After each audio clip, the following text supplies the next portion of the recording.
This is Violet Van Hees, and this is Grow Your Movement Freedom. Welcome. So today I'm in beautiful Victoria, BC, in the summer, in the rain, of course. Often rains here. And today we're going to take a look at sensations, at listening to your body in the way that your body likes to talk.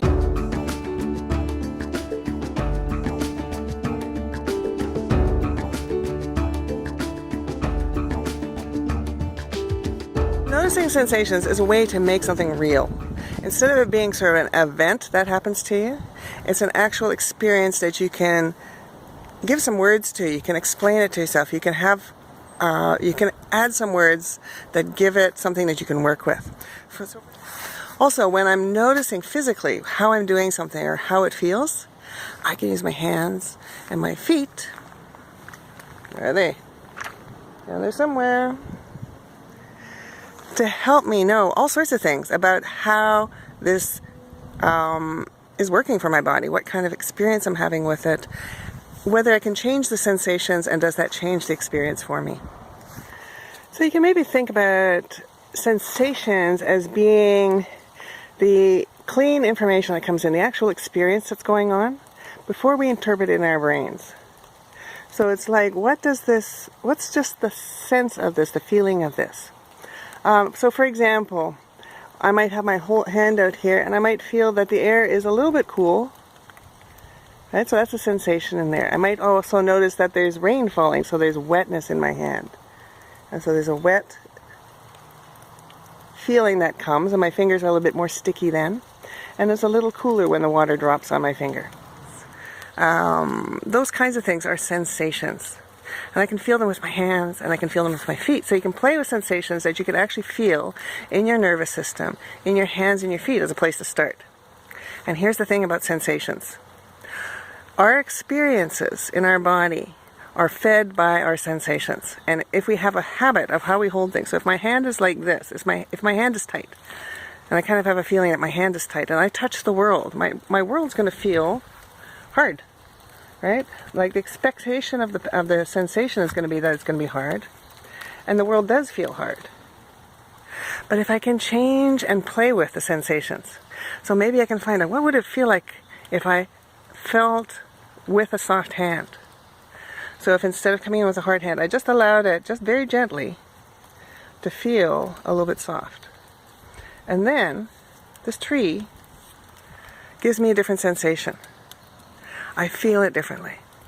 Simply being aware of the sensations and being curious about how can I modify or vary the sensations a bit opens up your nervous system's interest in what's going on in the world, and also your ability to imagine different kinds of experiences for yourself. Feet, maybe even more so, because we always package them up in shoes. So these little feet are down there somewhere. Most people think their feet are kind of down there, but that's about as much as they know. So if you start to play with the sensations in your feet, so I'm going to do two options here. One is just simply noticing pressure on the ground. How does my foot have pressure on the ground? Is it on the inside? Is it on the outside? Is it on the front? Is it on the back? Is my foot hard? Or is it springy? Right? All those things in there that I can play with. What happens if I imagine my foot being a bit springy on the ground instead of being just a clunky thing that's down there? And if you get really wild and crazy, you can, of course, take off a shoe and do all the same things with just a foot on the ground. And now I'm feeling the coolness of the grass. I'm noticing that there's sensation under the ball of my foot. There's sensation under the heel of my foot. I can feel the outside of my foot. I can feel the inside of my foot. I can play with that. And I can just see what kinds of sensations do I get.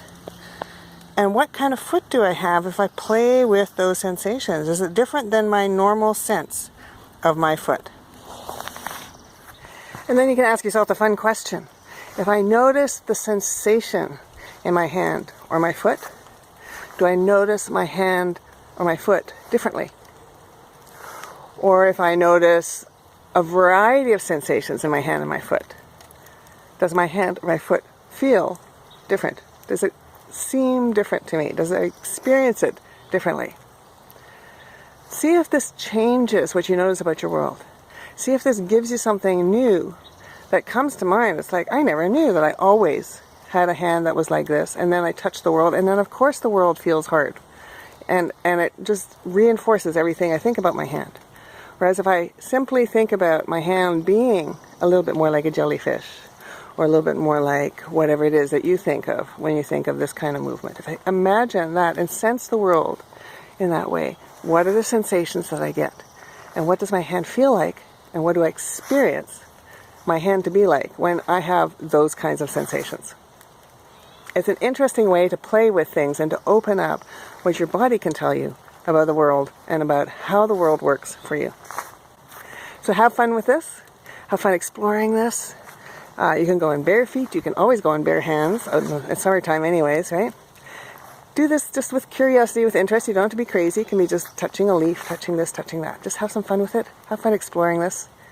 And let me know what you think. I'm always interested to hear what you're finding out when you're exploring your world. If you'd like more information, my website information is right below here. Just drop me a line or visit my website and see what's there. And until next time, happy exploring. Have fun. Bye for now.